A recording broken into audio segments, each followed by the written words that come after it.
دل سے جو بات نکلتی ہے اثر رکھتی ہے، پر نہیں طاقت پرواز مگر رکھتی ہے۔ دل کی گہرائیوں سے نکلی ہوئی بات سچی ہوتی ہے، اس لیے اس میں بہت اثر ہوتا ہے۔ دل سے نکلی ہوئی بات کے پر نہیں ہوتے، پھر بھی وہ پرواز کرنے کی صلاحیت رکھتی ہے۔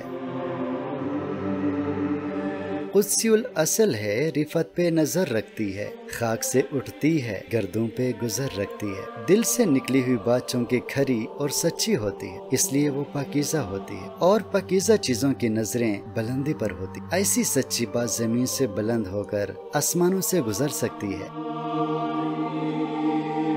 عشق تھا فتنہ گرو سرکش و چالاک میرا، آسماں چیر گیا نالے بے باک میرا۔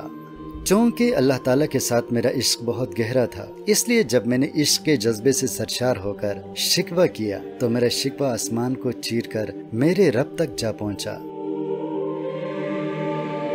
پیر گردون نے کہا سن کے کہی ہے کوئی، بولے سیارے سرے عرش بری ہے کوئی۔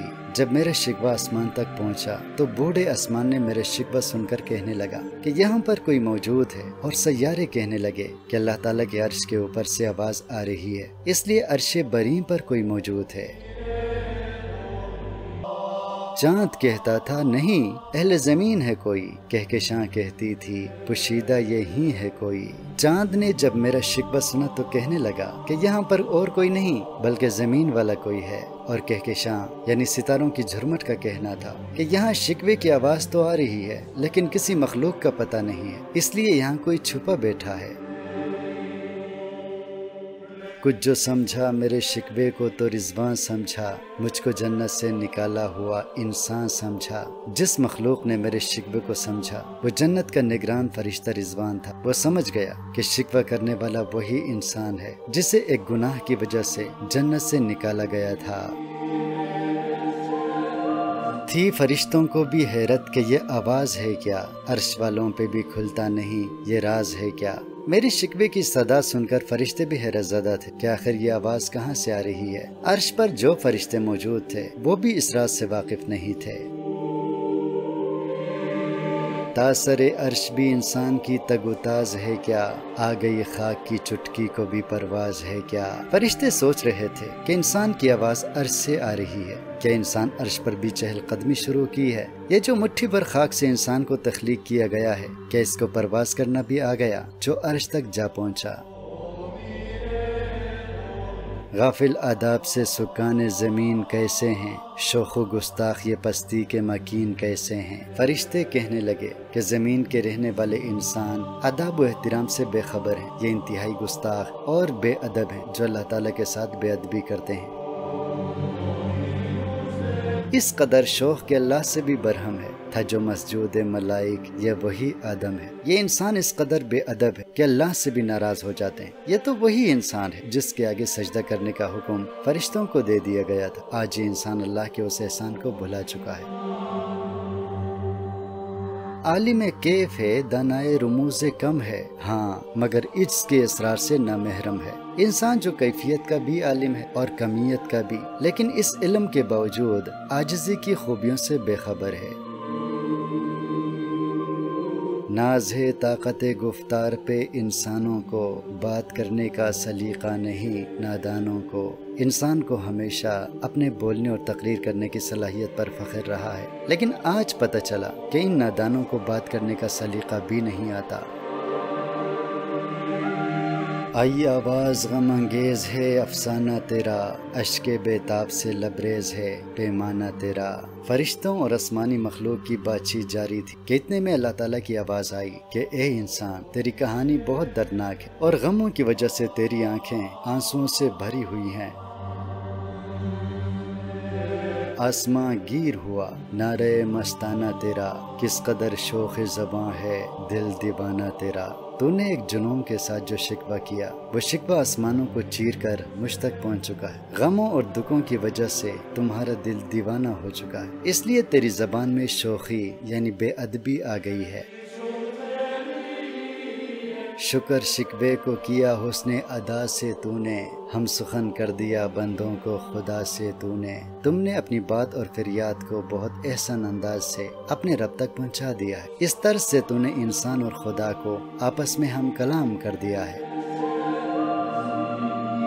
ہم تو مائل بکرم ہیں کوئی سائل ہی نہیں، راہ دکھلائیں کسے رہرو منزل ہی نہیں۔ میں آپ کو بتانا چاہتا ہوں کہ میں آپ پر کرم کرنا چاہتا ہوں، لیکن آپ مجھ سے کرم کا سوال ہی نہیں کرتے۔ میں تمہیں منزل بھی دکھانا چاہتا ہوں، لیکن تم لوگ منزل کی طرف سفر ہی نہیں کرتے۔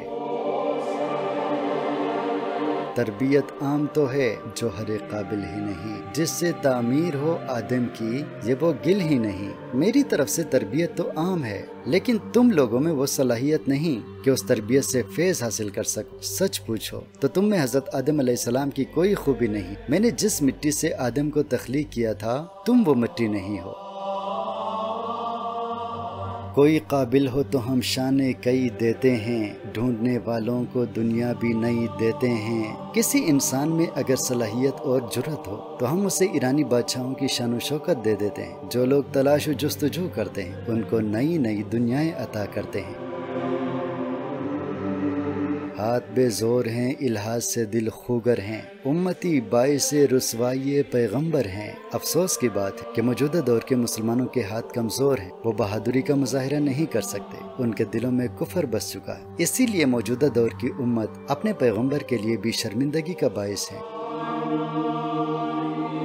بت شکن اٹھ گئے باقی جو رہے بتگر ہیں، تھا ابراہیم پدر اور پسر آذر ہیں۔ بت توڑنے والے عظیم مسلمان تو دنیا سے رخصت ہو چکے ہیں۔ آج کل کے دور کے جو مسلمان ہیں یہ تو بت بنانے والے ہیں۔ تمہارے آبا و اجداد ابراہیم علیہ السلام کی طرح بت شکن تھے، اور تم لوگ ابراہیم علیہ السلام کے والد آذر بن چکے ہو۔ بادا شام نئے بادا نیا، خم بھی نئے، حرم کعبہ نیا، بت بھی نئے، تم بھی نئے۔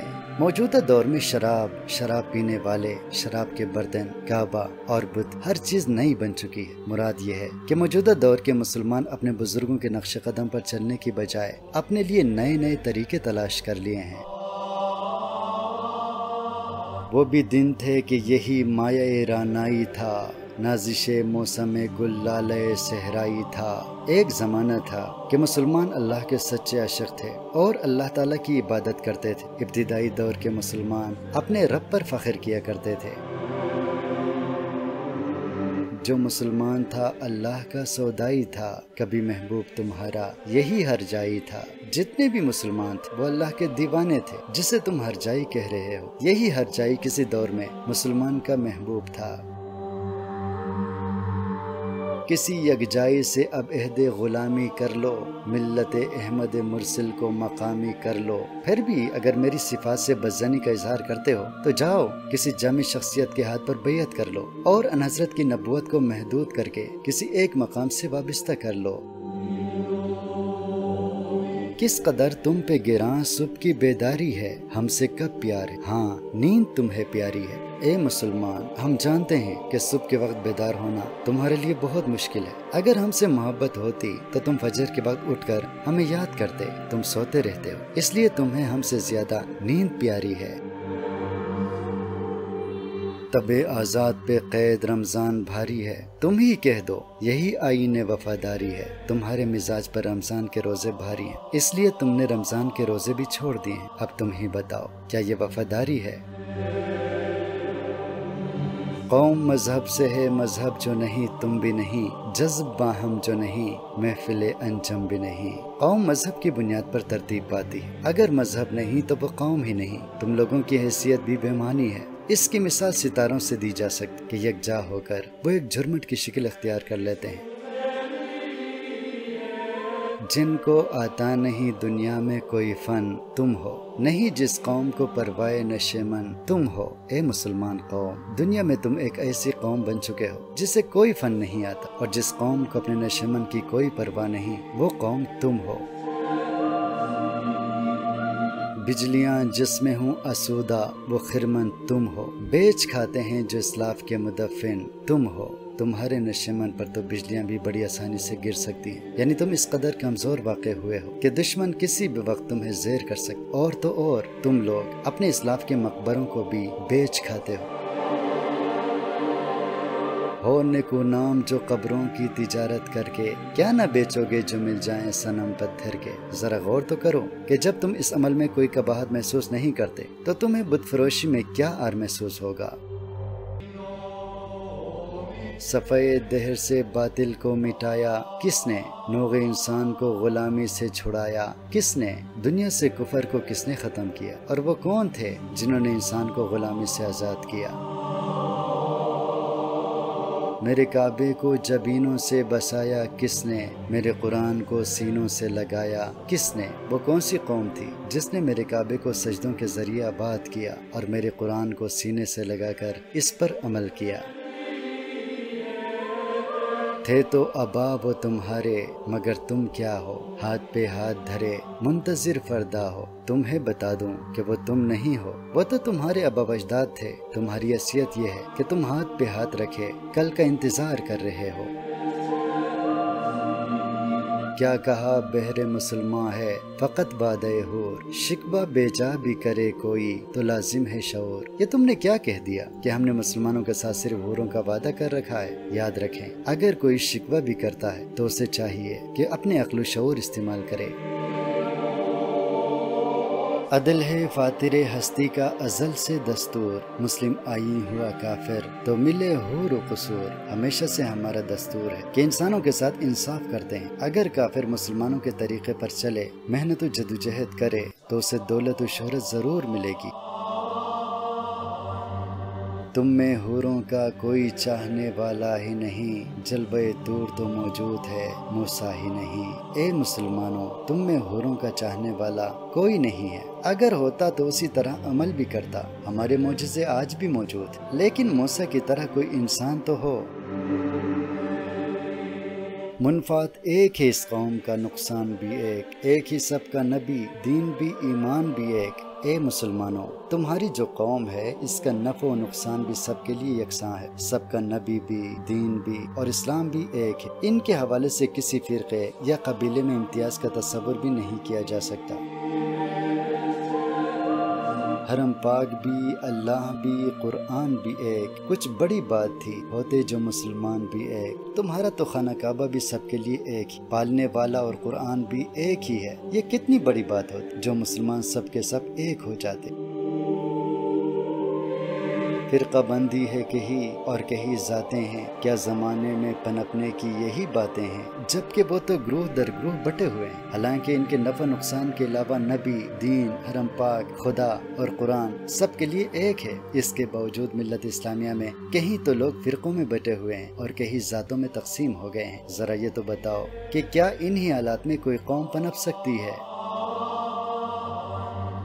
کون ہے تارک آئین رسول مختار، مصلحت وقت کی ہے کس کے عمل کا معیار۔ اے مسلمانوں، یہ بتاؤ کس نے پیغمبر اسلام کے اصولوں کو ترک کر دیا ہے؟ کون ہے جو ذاتی منفعت کے لیے مصلحت کوشی کا شعار اپنا رکھا ہے؟ کس کی آنکھوں میں سمایا ہے شعار اغیار، ہو گئی کس کی نگاہ طرز سلف سے بیزار۔ غیر مسلموں کی بدعتوں نے کس کو اس طرح متاثر کیا ہے کہ اس نے ایک طرح سے اپنا عقیدہ شمار کر لیا ہے، اور کس کا دل ہے جو بزرگوں کے طرز عمل سے بیزار ہو چکا ہے۔ قلب میں سوز نہیں، روح میں احساس نہیں، کچھ بھی پیغام محمد کا تجھے پاس نہیں۔ سچ پوچھو تو تم وہ لوگ جن کے دل تپش سے خالی ہو چکے ہیں اور جن کی روح میں جیلوں کی طرح زندگی گزارنے کا احساس نہیں رہا۔ امر واقعہ یہ ہے کہ تمہیں تو ان حضرت کے پیغام کا بھی احساس نہیں رہا، یعنی تم پیغمبر اسلام کی تعلیمات کو بھی بھلا بیٹھے ہو۔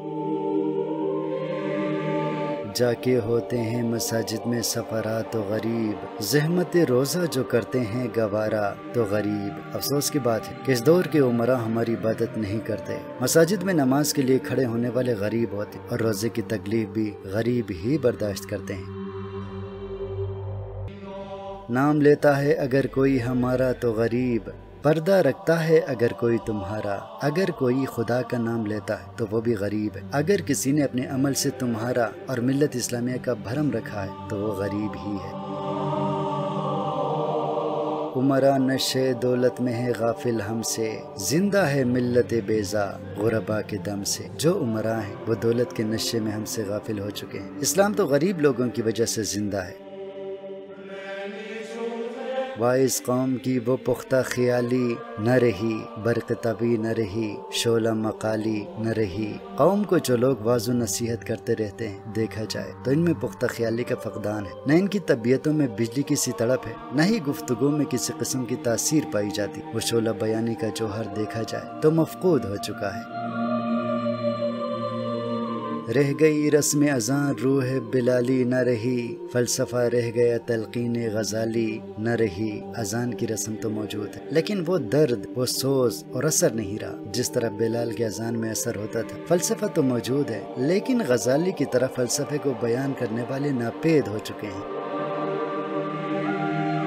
مسجدیں مرثیہ خاں ہے کہ نمازی نہ رہے، یعنی وہ صاحب اوصاف حجازی نہ رہے۔ اب تو مساجد بھی ثمر پر مرثیہ خاں ہیں کہ نمازی باقی نہیں رہے، یعنی وہ لوگ بھی موجود نہیں جو حجازیوں کی خوبیاں رکھتے تھے۔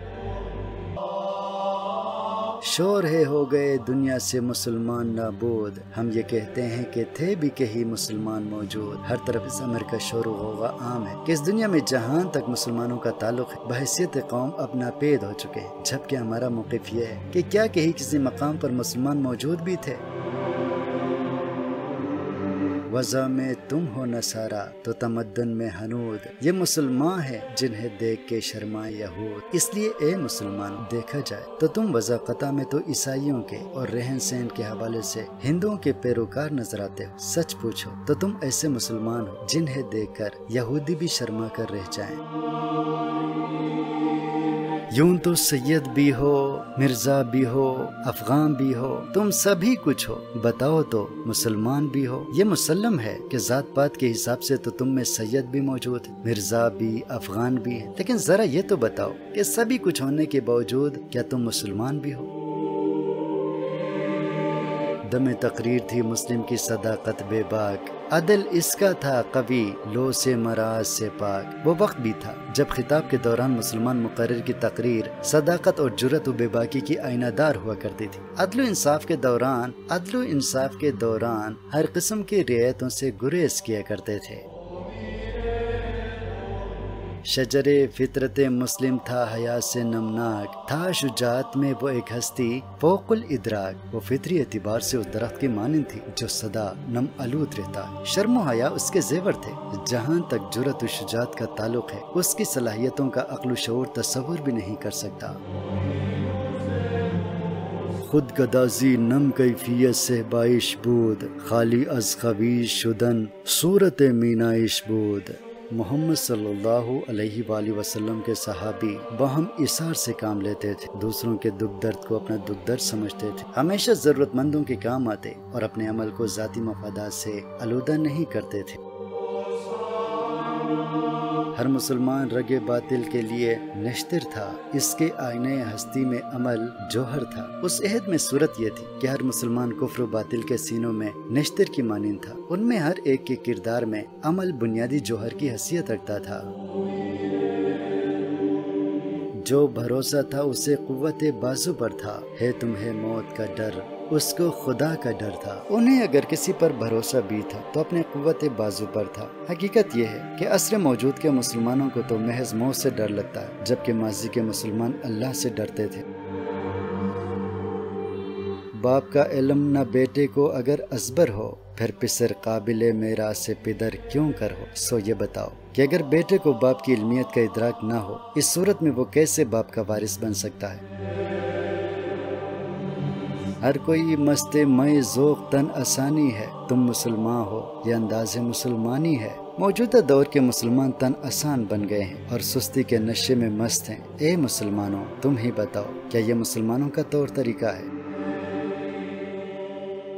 حیدری فقر ہے نہ دولت عثمانی ہے، تم کو اسلاف سے کیا نسبت روحانی ہے۔ بدقسمتی سے نہ تم میں حضرت علی کی عاجزی ہے اور نہ حضرت عثمان کی سخاوت ہے۔ جب تم لوگوں میں اپنے بزرگوں کی کوئی خوبی نہیں ہے تو پھر تمہارا ان سے کوئی روحانی تعلق نہیں ہے۔ وہ زمانے میں معزز تھے مسلمان ہو کر اور تم خوار ہوئے تاریک قرآن ہو کر۔ پہلے دور کے مسلمان سچے مسلمان بن کر پوری دنیا میں معزز ہو گئے تھے، اور موجودہ دور کے مسلمان قرآن کو ترک کر کے رسوا ہو چکے ہیں۔ تم ہو آپس میں غضبناک، وہ آپس میں رحیم، تم خطا کار و خطا بین، وہ خطا پوش و کریم۔ جہاں تک تمہارا تعلق ہے تم تو آپس میں جنگ و جدل کے قائل ہو، جبکہ تمہارے اسلاف ایک دوسرے کے ساتھ مہربانی سے پیش آیا کرتے تھے۔ تم خود بھی خطا کرتے ہو، دوسروں کی خطاؤں کے ضمن میں متجسس رہتے ہو، جبکہ تمہارے اسلاف دوسروں کی خطاؤں کو نظر انداز کرتے تھے اور بخش دیا کرتے تھے۔ چاہتے سب ہیں کہ ہوں اوج سریا پہ مقیم، پہلے ویسا کوئی پیدا تو کرے قلب سلیم۔ یوں تو دنیا میں سبھی لوگ اس امر کے خواہش مند ہیں کہ وہ انتہائی بلند مدارج پر فائز ہوں، لیکن اس کے لیے ضروری ہے کہ خود میں وہ صلاحیت بھی پیدا کی جائے۔ تخت فافور بھی ان کا تھا، سریر کے بھی، یوں ہی باتیں ہیں کہ تم میں وہ حمیت ہے بھی۔ جہاں تک تمہارے اسلاف کا تعلق تھا انہوں نے اپنی ہمت و جرت سے کم و بیش ساری دنیا کو تسخیر کر لیا، جس کے عوض انہوں نے چین جیسے عظیم ملک کے بادشاہ کا تخت بھی حاصل کر لیا اور ایران کے تخت پر بھی قبضہ جما لی، جبکہ تم تو ان کے مقابلے میں محض باتیں کرنے کے عادی ہو۔ حقیقت یہ کہ تم میں اسلاف کی سی اہمیت نہیں رہی۔ خودکشی شیوا تمہارا، وہ غیور و خوددار، تم اخوت سے گریزاں، وہ اخوت پہ نثار۔ تمہارا طرز عمل تو فی الواقع خودکشی کے مترادف ہے، جبکہ تمہارے اسلاف بلا شبہ غیرت مند اور خوددار تھے۔ تم لوگ بھائی چارے سے گریز کرتے ہو، جبکہ وہ بھائی چارے کو انسانی رشتوں کی بنیادی اساس تصور کیا کرتے تھے۔ تم ہو گفتار سراپا، وہ سراپا کردار، تم ترستے ہو کلی کو، وہ گلستان بے کنار۔ تم تو سراپا بتونی اور بڑ بولے، جبکہ وہ کلیتاً عمل کے قائل تھے۔ تم تو ایک کلی کے لیے ترستے ہو، جبکہ باغات ان کی دسترس میں تھے۔ مراد یہ ہے کہ تم بے عملی کا شکار ہو، اور تمہارے اسلاف بلند کردار اور باعمل لوگ، اسی سبب وہ ساری دنیا پر مختصر عرصے میں چھا گئے۔ اب تلک یاد ہے قوموں کو حکایت ان کی، نقش صفحہ ہستی پہ صداقت ان کی۔ آج تک دنیا بھر کی قوموں کو ان کی داستانیں ازبر ہیں، یہی نہیں بلکہ ان کی صداقت کے نقوش صفحہ دہر پر ثبت ہیں۔ مثل انجم افق قوم پہ روشن بھی ہو جائے، بت ہندی کی محبت میں برہمن بھی ہوئے۔ تمہاری حالت تو یہ ہے کہ قلیل عرصے کے لیے قومی افق پر ستاروں کی طرح روشن ہو گئے، پھر ہندوستان کو اپنا وطن تصور کر کے تم اسی کے ہو رہے اور اپنے مذہبی اور قومی تقاضوں کو قطعی فراموش کر دیا۔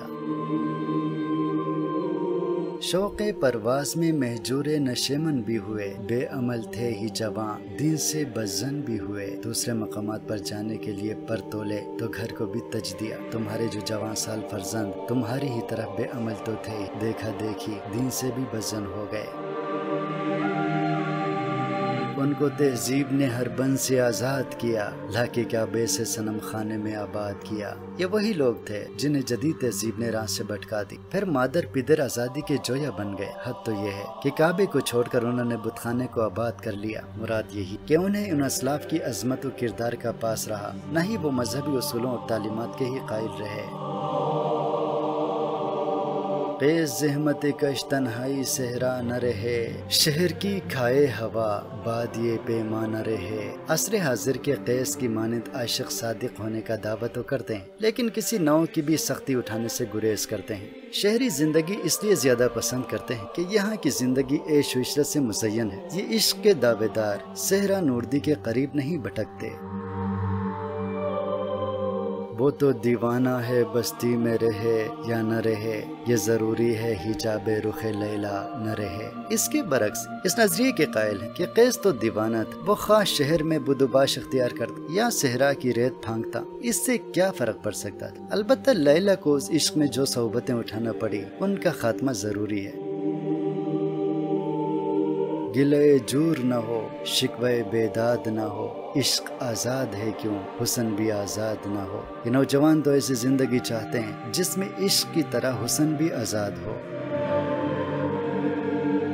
عہد نو برق ہے آتش زن ہر خرمن ہے، ایمن اس سے کوئی صحرا نہ کوئی گلشن ہے۔ عہد نو تو ایک ایسی بجلی کی مانند ہے جو ہر کلیاں کو پھونکنے کے لیے ہر لمحے آمادہ رہتی۔ اس بجلی سے کوئی صحرا اور کوئی گلستان محفوظ نہیں۔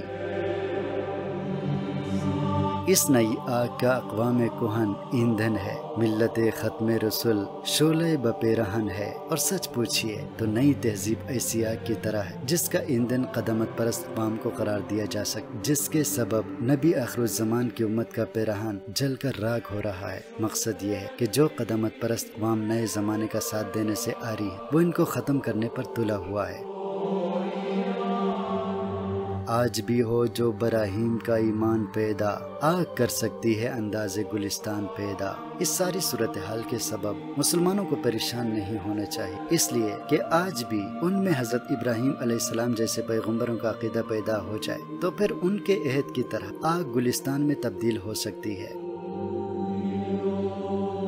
دیکھ کر رنگ چمن ہو نہ پریشان مالی، کوکب غنچہ سے شاخیں ہیں چمکنے والی۔ ملت مسلمہ کی جو اب تک صورتحال ہے، اس کو دیکھ کر پریشان نہیں ہونا چاہیے۔ بے شک یہ چمن اجڑا ہوا ہے، تاہم جلد ہی اس میں بہار آنے والی ہے۔ اب یہ چمن گھاس پھوس اور غیر ضروری اشیاء سے پاک ہونے والا ہے۔ خسو خاشاک سے ہوتا ہے گلستان خالی، گل برانداز ہے خون شہداء کی لالی۔ اب یہ چمن گھاس پھوس اور غیر ضروری اشیاء سے پاک ہونے والا ہے۔ شہداء کے خون کے لہو کی سرخی اب یہاں پھول بکھیر رہی ہے۔ رنگ گردوں کا ذرا دیکھ تو عنابی ہے، یہ نکلتے ہوئے سورج کی افق تابی ہے۔ ذرا غور سے دیکھ کہ آسمان کا رنگ بڑی تیزی کے ساتھ عنابی ہوتا جا رہا ہے۔ یہ اس امر کی علامت ہے کہ اندھیری شب کے بعد سویرا نمودار ہونے والا ہے۔ ظاہر ہے کہ یہ طلوع آفتاب کے آثار پیدا ہونے لگے ہیں۔ امتیں گلشن ہستی میں سمر چیدہ بھی ہیں اور محروم سمر بھی ہیں، خزاں دیدہ بھی ہیں۔ اس کائنات میں بے شمار قومیں ایسی ہیں جو اپنی جدوجہد کے طفیل سرخ رو ہو چکی ہیں۔ ان کے علاوہ ایسی اقوام بھی موجود ہیں جو اب بھی محرومی کا شکار ہیں، اور یوں لگتا ہے کہ خزاں ان کے چمن کا مقدر ہے۔ سینکڑوں نخل ہیں کاہیدہ بھی بالیدہ بھی ہیں، سینکڑوں بدن چمن میں ابھی پوشیدہ بھی ہیں۔ زندگی کے ایک باغ کی مانند ہے، اس میں بے شمار درخت جن میں بعض کمزور اور مرجھائے ہوئے ہیں، جبکہ کچھ درخت شاداب اور سرسبز نظر آتے ہیں۔ یہی نہیں، سینکڑوں درخت تو ابھی باغ کے بدن میں پوشیدہ ہیں۔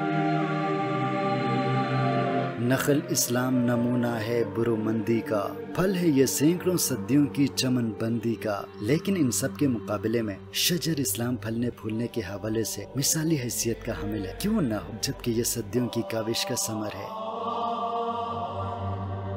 پاک ہے گرد وطن سے سرد امان تیرا، تو وہ یوسف ہے کہ ہر مصر ہے کنعان تیرا۔ یہ امر باعث اطمینان ہے کہ تیرا دامن وطنیت کے تصور سے پاک ہے۔ تو ایسے یوسف کی مانند ہے جس کے لیے مصر کی سرزمین بھی کنعان کی حیثیت رکھتی ہے۔ اس سے مراد یہ ہے کہ مسلمان کا کوئی ملک و وطن نہیں تھا، بلکہ ہر خطہ زمین اس کے لیے وطن کی مانند ہے۔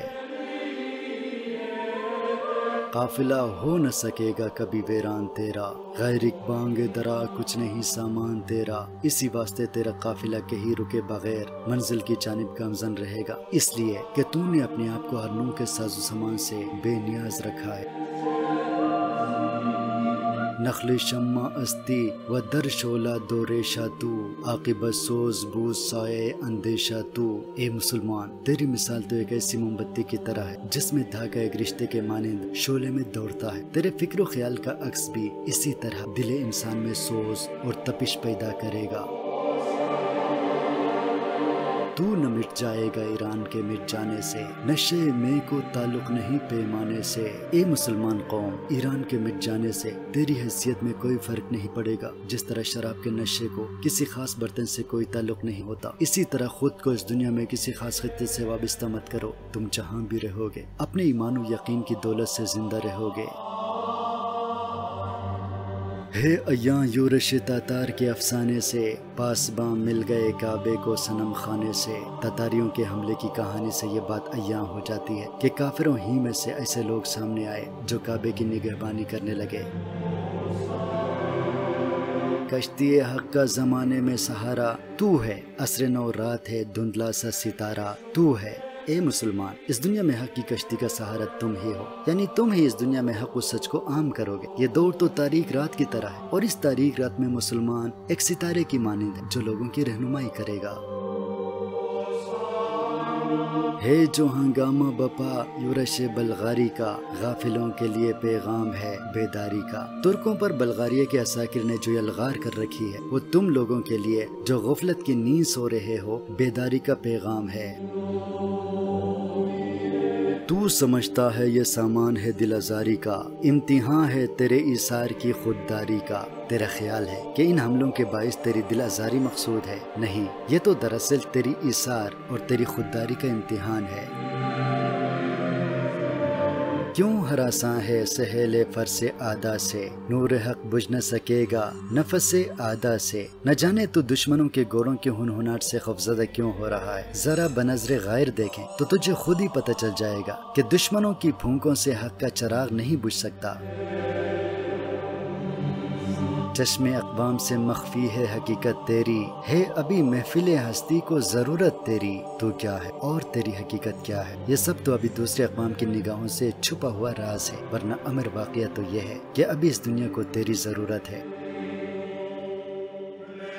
زندہ رکھتی ہے زمانے کو حرارت تیری، کوکب قسمت امکان ہے خلافت تیری۔ تجھ میں جو عمل کی حرارت موجود ہے، وہی تو زمانے کو زندہ اور سرگرم رکھے ہوئے ہے۔ تیری خلافت و حکومت اس دنیا کے مقدر کا ستارہ ہے کہ تو ختم ہو گیا تو یہ بھی ختم ہو کر رہ جائے گا۔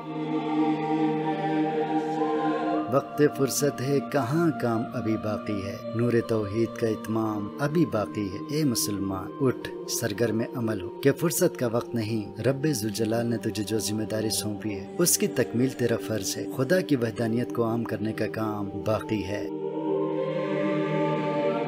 مثل بو قید ہے غنچے میں پریشان ہو جا، رخت بردوش ہوائے چمنستان ہو جا۔ تیری مثال اس خوشبو کی مانند ہے جو غنچے میں مخبوس ہے۔ تیرے لیے لازم ہے کہ اس قید سے رہا ہو کر گلستان کی ہوا کے کندھے پر سوار رخت سفر باندھ کر سارے عالم میں پھیل جاؤ۔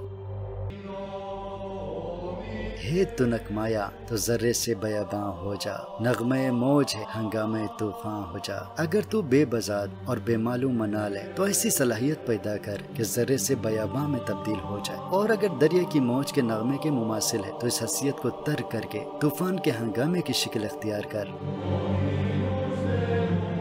قوت عشق سے ہر پست کو بالا کر دے، دہر میں اس میں محمد سے اجالا کر دے۔ تجھ میں جو عشق حقیقی کی قوت موجود ہے اس کی بساطت سے دنیا کی ہر ادنا شے کو بلند کر دے، اور اس تاریک زمانے میں حضور صلی اللہ علیہ وآلہ وسلم کے نام سے روشنی پھیلا دے۔ ہو نہ یہ پھول تو بلبل کا ترنم بھی نہ ہو، چمن دہر میں کلیوں کا تبسم بھی نہ ہو۔ ان حضرت کی ذات و صفات کو پھول سے تشبیہ دیتے ہوئے کہا گیا ہے کہ یہ پھول باغ میں نہ ہو تو بلبل نغمے الاپنے چھوڑ دے، دنیا کے باغ میں کلیوں کا تبسم بھی باقی نہ رہے۔ یہ نہ ساقی ہو تو پھر میں بھی نہ ہو، خم بھی نہ ہو، بزم توحید بھی دنیا میں نہ ہو، تم بھی نہ ہو۔ اگر ان حضرت میں حقیقی نہ پلائیں تو نہ پیمانہ ہو نہ سراہی۔ یہ جو وحدانیت کی محفل سجی ہوئی ہے اسی وجہ سے تم بھی ہو۔ خیمہ افلاک کا استادہ اسی نام سے ہے، نبض ہستی تپش آمادہ اسی نام سے ہے۔ آسمان اسی نام سے قائم ہے، اور انسانی وجود میں جو حرارت ہے اس کا سبب بھی یہی نام ہے۔ مراد یہ ہے کہ ان حضرت کے لیے ہی یہ دنیا بنائی گئی۔ دشت میں دامن کوثر میں میدان میں ہے، بحر میں موج کی آغوش میں طوفان میں ہے۔ یہ نام اور شخصیت جو پیغمبر آخر الزمان کی ہے، اس کا وجود ہر شے میں، خاص صحرا ہو، پہاڑ ہو، میدان ہو، سمندر اور موجوں کی آغوش میں یا طوفان میں، سب میں موجود۔ چین کے شہر مراکش کے بیاباں میں ہے، اور پوشیدہ مسلمان کے ایمان میں ہے۔ حتیٰ کہ چین کے شہروں میں، مراکش کے بیابانوں میں اور اہل اسلام کے ایمان میں پوشیدہ ہے۔ چشم اقوام یہ نظارہ ابد تک دیکھے، رفت شان رفع نالہ کا ذکرک دیکھے۔ دنیا بھر کی قومیں قیامت تک یہ منظر دیکھتی رہیں گی کہ رب ذوالجلال نے حضور اکرم کا تذکرہ اور مرتبہ بلند رکھنے کا جو وعدہ کیا تھا وہ کس انداز میں پورا کیا جا رہا ہے۔ مراد یہ کہ ان حضرت کے نام کے ساتھ توحید اور رسالت بھی ہمیشہ قائم رہے گی، اور یہ وعدہ ضرور پورا ہوتا رہے گا۔ مردم چشم زمین یعنی وہ کالی دنیا، وہ تمہارے شہداء پالنے والی دنیا۔ بر اعظم افریقہ کے حوالے سے کہا گیا ہے کہ یہ خطہ ارض جسے کالی دنیا کے نام سے تعبیر کیا جاتا ہے، اس خطہ ارض پر بے شمار شہداء کی پرورش ہوئی ہے۔ گرمی مہر کی پروردہ ہلالی دنیا، عشق والے جسے کہتے ہیں بلالی دنیا، یہ وہ سرزمین ہے جسے سورج کی حدت نے پرورش کیا ہے، اور جو ملت مسلمہ کے پرچم سے متعلق ہے، جس پر چاند ستارہ بنا ہوا ہے، جسے اہل عشق حضرت بلال حبشی سے منسوب کرتے ہیں۔ تپش اندوز ہے اس نام سے پارے کی طرح، غوطہ زن نور میں ہے آنکھ کے تارے کی طرح۔ یہ دنیا حضور کے نام سے ہی پاری کی مانند متحرک اور پرجوش ہے۔ اس نام کے طفیل آنکھ کی پتلی کی طرح نور اور روشنی میں ڈوبی ہوئی ہے۔ عقل ہے تیری سپر، عشق ہے شمشیر تیری، میرے درویش خلافت ہے جہانگیر تیری۔ اے ملت مسلمہ کے فرزند، عقل تیرے لیے ڈھاکی حیثیت رکھتی ہے اور عشق تیری تلوار ہے۔ اے میرے درویش، بے شک تیری حکومت و خلافت ساری دنیا کا احاطہ کیے ہوئے ہے۔ ماں سوا اللہ کے لیے آگ ہے تکبیر تیری، تو مسلمان ہو تو تقدیر ہے تدبیر تیری۔ تیری تکبیر معبود حقیقی کے سوا اور سب کے لیے آگ کی حیثیت رکھتی ہے۔ اگر تو پکا اور پختہ عقیدہ مسلمان ہو جائے تو تیری تدبیر ہی تقدیر کا روپ دھر لے گی۔ کی محمد سے وفا تو نے تو ہم تیرے ہیں، یہ جہاں چیز ہے کیا لوح و قلم تیرے ہیں۔ سو اے مسلمان، اگر تو نے میرے پیغمبر حضرت محمد صلی اللہ علیہ وآلہ وسلم کے ساتھ وفا کی، ان کی تعلیمات کو اپنا شعار بنایا، تو جان لے کہ ہم تیرے ہی ہیں، اور یہ دنیا تو الگ رہی، لوح و قلم بھی تیرے ہوں گے۔